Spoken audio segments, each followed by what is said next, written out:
말씀 나누기 앞서서 평안 인사 나누겠습니다. 주님의 평안을 빕니다. 주님의 평안을 빕니다.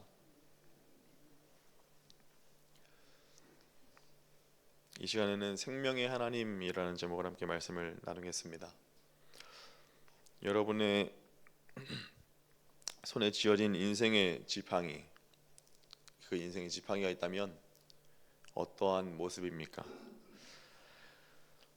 혹시 오랜 광야 생활에 지쳐서 수분이라는 것은 찾아볼 수 없는 딱딱히 굳어버린 그런 마른 지팡이와 같지 않으십니까? 오늘 본문의 말씀 가운데서 17장의 내용을 전체적으로 보면 이스라엘의 원망과 반역이 소용돌이치던 그 어둠의 시기였다라는 것을 알 수 있습니다. 하나님께서 그 혼란 가운데 각 지파의 지팡이를 거두게 하셨고 이튿날 놀라운 증거를 보여주셨습니다. 생명의 근원으로부터 잘려나갔던 그 아무런 희망 없던 아론의 지팡이, 그 아론의 지팡이에 움이 돋고 또 순이 나고 꽃이 피어서 열매를 보여주셨습니다. 살구 열매였던 거지요. 이 사건은 단순히 아론의 권위를 세워주기 위한 기적에 그치지 않았습니다.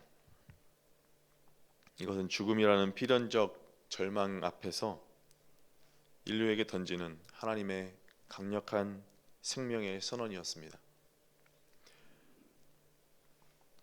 오늘 우리는 이 지팡이를 통해서 우리의 삶의 메마른 자리에 어떻게 하나님께서 생기를 주입해 주시는지, 무능한 우리에게 어떻게 하나님의 능력의 일꾼으로 거듭날 수 있게 해주시는지 함께 살펴보려고 합니다. 첫째로 하나님께서는 우리 안에 생명의 소망을 가져다 주셨습니다. 생명의 소망을 가져다 주셨습니다. 8절 말씀에 레위 집을 위하여 낸 아론의 지팡이에 움이 돋고 순이 나고 꽃이 피어서 살구 열매가 맺었다라고 말씀합니다. 아론의 지팡이는 생명력을 상실하고 말라 비틀어진 나무였습니다. 그런데 그런 막대기였는데 그 막대기에서 싹이 나고 순이 돋고 또 꽃이 피고 열매를 맺었습니다. 하나님께서 말라 비틀어진 이 나무 막대기에도 생명력이 흘러넘치게 해주실 수 있는 분이라는 것을 이 사건을 통해서 알 수 있는 거지요. 우리는 여기에서 소망을 발견할 수 있습니다. 인간은 예외 없이 죽음을 피해갈 수 없는 존재입니다. 지금까지 우리는 영생하는 사람을 보지 못했습니다.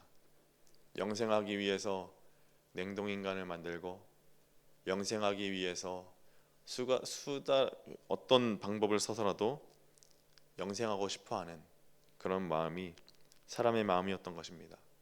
그러나 그 죽음이라는 것을 넘지 못했습니다. 위대했던 영웅도, 세계를 호령했던 영웅들도, 절대 권력자들도, 지극히 평범한 삶을 살았던 사람들도 다 죽었거나 죽음을 피해가지 못했습니다. 또 죽을 것입니다. 이런 사실만 본다면 우리는 아무런 소망 없는 절망적인 상황이라고 볼 수 있는 거지요. 하지만 우리는 이 죽은 나무에서 생명을 불어넣을 수 있으신 그 하나님의 전능하심을 믿기 때문에 소망이 있습니다. 하나님께서 원하신 그 아론의 지팡이에 생명력이 불어넣어져서 싹이 나고 열매까지 맺게 하셨던 것처럼 마지막 때에 원하시고 택하신 자들을 다시 살리실 것입니다. 하나님께서 택하신 자는 바로 하나님과 예수 그리스도를 믿는 우리입니다. 우리는 하나님과 예수 그리스도 안에서 생명의 소망을 가졌습니다. 사도 바울은 고린도전서 6장 14절의 말씀에서 이렇게 말씀합니다. 하나님이 주를 살리셨고 또한 그의 권능으로 우리를 살리시느니라. 아멘. 우리는 이 사실을 예수 그리스도의 부활을 통해서 확신할 수 있습니다. 하나님께서는 장사된 지 사흘 된 그리스도를 다시 살리셨습니다. 그리고 부활의 첫 열매가 되게 하셨습니다. 첫 열매가 있다라는 것은 곧 이어서 열매가 맺어질 것이다 라는 증거가 되기도 합니다. 그래서 고린도전서 15장 20절에서 24절의 말씀을 보면 특히 20절에 그러나 이제 그리스도께서 죽은 자 가운데서 다시 살아나사 잠자는 자들의 첫 열매가 되셨도다 라고 말씀합니다. 그러므로 우리는 생명이 육신의 생명에서 끝날 것이 아니라 하나님의 생명 안에 있다라는 것, 하나님께서 생명을 불어넣어 주신다는 것을 굳게 믿음으로 붙잡고 또 소망 가운데 살아야 합니다. 우리가 이 생명의 소망을 가질 때에 우리는 날마다 기쁘고 또 생명력이 넘치는 삶을 살아갈 수 있을 뿐만 아니라 어떠한 시련 가운데에도 흔들리지 않고 믿음 위에 굳게 세워져 갈 수 있습니다.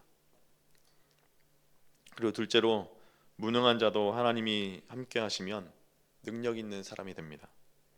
8절 말씀에 마른 막대기가 있었는데 그 마른 막대기가 열매를 맺는 것은 우리에게 또 다른 중요한 교훈을 줍니다.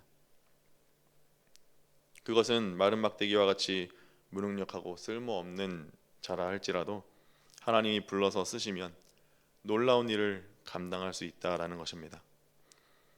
하나님께서 역사하시기만 하면 아무리 무능력한 자도 능력 있는 일꾼으로 사용할 수 있습니다.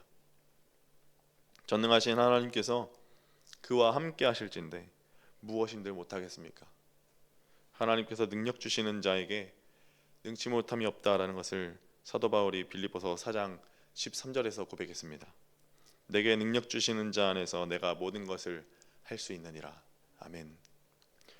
그러므로 우리에게 그 무엇보다 중요한 것은 하나님께서 우리에게 함께 하시고 역사하셔서 그 또 역사하시도록 하나님께서 역사하시도록 기도하는 것입니다. 아무리 인간적인 능력을 갖추었다고 해도 하나님이 함께 하시지 않으면 그는 결코 사소한 일도 사명도 감당할 수 없습니다. 반면 하나님께서 함께 하시기만 하면 그 어떤 어려운 일도 능히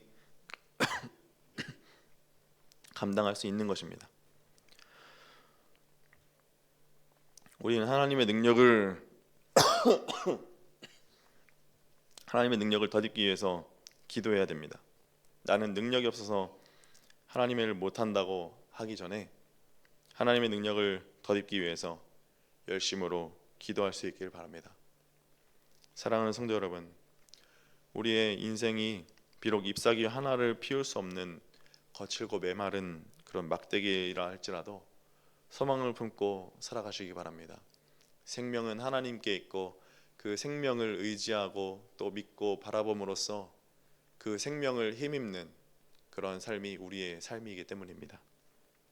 생명의 주관자이신 하나님의 손에 붙들리는 그 순간 그 마른 나무가 수분을 다시 빨아들이고 그리고 신비한 하나님의 통로가 됩니다. 아론의 지팡이에 맺힌 살구 열매는 곧 우리의 미래입니다. 내게 능력 주시는 자 안에서 우리는 더 이상 메마른 나무 막대기가 아닙니다. 열매를 맺을 수 있는 과실수입니다. 이 생명의 소망을 품고 무릎으로 기도하고 또 하나님의 능력을 덧입어서 세상 속에서 담대히 나아가는 저와 여러분 될 수 있길 주의 이름으로 소망합니다. 기도하겠습니다.